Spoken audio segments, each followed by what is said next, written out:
Astrid Dahl is the main character of my most recent book, Perfume and Pain. Um, I kind of came up with her around I think I wrote it around the time I turned 35, which was a couple years ago. And I had kind of hit this point in my life where I realized just a lot of my bad behavior that I used to be able to like kind of like brush off more easily was just like not cute anymore. It probably had not been cute for a long time, but it was glaring at 35. So that was like the initial sort of like spark for the character. Was this character who's 35 and trying to change her lifestyle radically. And I sort of dramatized that through these two love interests. There's Ivy, who's the younger love interest, who's kind of represents staying on a destructive path. And she's very tantalizing to Astrid at first because she does not, like, she says she wants to change, but she really doesn't. She wants to keep being bad. And then there's the older, more mature love interest who represents, growing up into a real, mature adult, who Astrid at first finds repulsive because she really does not want to do that. So that was kind of the spark for that character. I do have a writing group. I love my writing group. It luckily is nothing like Sapphic Scribes. I have to put that out there. Mostly what so originally, I think it was not a writing group. I think originally it was a class. Astrid was in an online writing class. And I had been teaching a lot of online writing classes during the pandemic. So it was sort of inspired by a mix of classes that I had taught. But also, I minored in creative writing in college. I have my MFA. I've been taking writing classes my entire life. So I had a lot to draw from in terms of just kind of like cringy writing group behavior, writing class behavior. So I mostly, drew from that. And I think like maybe in the beginning of Sapphic Scribes, when it was called the Les Brat Pack, which is what Astrid named it 10 years ago. Maybe it was like more similar to my current writing group, which is like very important to me and a huge part of my process. And yeah, the camaraderie is amazing, especially in a city like LA where it can feel a little bit lonely. The perfume part of the novel kind of happened later. So I had this idea at some point in the drafting that Astrid was going to plagiarize a lesbian pulp book for her Zoom writing class, Sapphic Scribes, which is a ridiculous sentence, but I had that idea. And so I was researching lesbian pulp and I came across this book that I actually have the original, Perfume and Pain, by Kimberly Kemp. And I just love the title. I love the cover. Well, this is not the cover that I saw, but this is the only one I could get online. And so I just knew that Astrid was going to plagiarize that book, and I knew that I was going to plagiarize the title for my own book. And then like somewhere in the drafting, I kind of developed this independent obsession with perfume, which I do have a tendency to maybe like write my life into existence by accident. So I was obsessed with perfume. I was like researching it and smelling it all, going to all these stores to smell it and buying samples and decants and everything and getting really into it. And then I was just kind of like, oh, well, I'm literally writing a book called Perfume and Pain. So I think I should probably put all this, what I thought was useless knowledge that I was collecting, similar to the astrology useless knowledge that I was collecting, and the rap useless knowledge I was collecting into the book.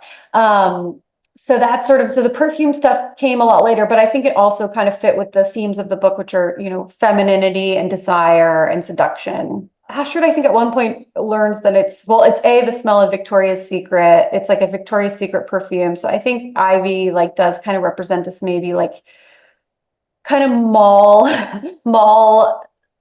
sexy mall aesthetic that I was thinking about for her. And also like Astrid learns that the metallic smell is aldehydes, it's a type of, what is it called? Aroma chemical that was popularized in Chanel No. 5. And it sort of smells like a little bit metallic. It also smells like champagne.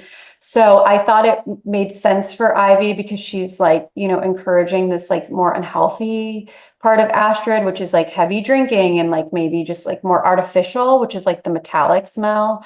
Whereas, Penelope, the healthier love interest, smells like patchouli, which is like an earthier smell. Well, I know there was a note about like in the original drafts, there wasn't like like what Penelope did for money wasn't really addressed. And I wanted her to be like at the house a lot to annoy Astrid. So I didn't want her to have like a day job or anything. So I was trying to think like she needed a lot of time on her hands. So I was like, how could she like have enough money to be affording her lifestyle and buying all these like all this kombucha all the time and stuff? So I was like, oh, obviously Urban Outfitters stole one of her designs. Yeah, the patchouli, it's a polarizing scent, which yeah, a lot of people hate it. It's like it has a lot of associations with like hippies and like hacky sacks and like people who don't shower. Um, but also it's, people who are really into perfume, it's a very, when it's done right, it's a very like, it can be a very elegant, sought after scent. So I wanted to pick something that maybe like had that potential to turn. And because Astrid's also from the Bay Area, so I think she escaped, because she wanted to go to LA and be like frivolous.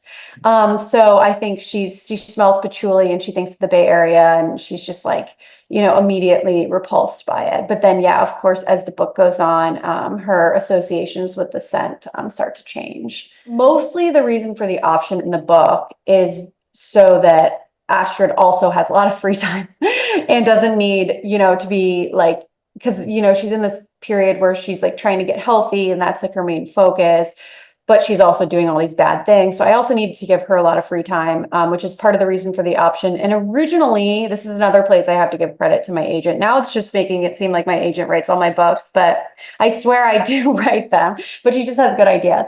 Yeah,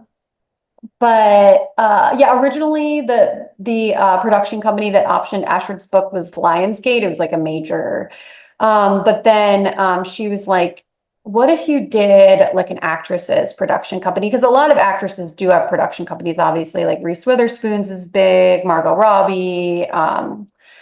There's a million others that I can't think of right now. I know the Fanning sisters have one, but so we were talking about that, and she was like, yeah, and Astrid could kind of like have this relationship with this actress. So that was actually a much later addition to the book, the whole Cat Gold character, who I actually love. And another thing that I have to add, because I love getting asked about her. So I had COVID, and my agent was like, I want to talk to you. I have notes about Perfume and Pain, like, and I was like, I have COVID. And she was like, let's talk when you're well. And I was like, no, let's talk now because I do my best work when I have a little bit of a fever. So we talked. I was feverish. I was on Dayquil. And we were talking about like a character who kind of, yeah, like an actress who maybe like fancies herself an intellectual. And there's some people that I won't name that came to mind. And and I just like, yeah, I just kind of started writing her, and she just poured out of me. I just fell in love with her, and I wrote all of the Cat Gold scenes like in 1 or 2 days, I think. I think I wrote like 8,000 words in one day, and I had COVID too, so I like had a fever. But so I was a little bit like not really there, but I think it worked well for the character. And I just was laughing. I was cracking up when I was writing her. So yeah, I mostly just thought that she was really funny and also like kind of pushed a sort of like humor out of Astrid as well, like her kind of angstiness and her snobbishness.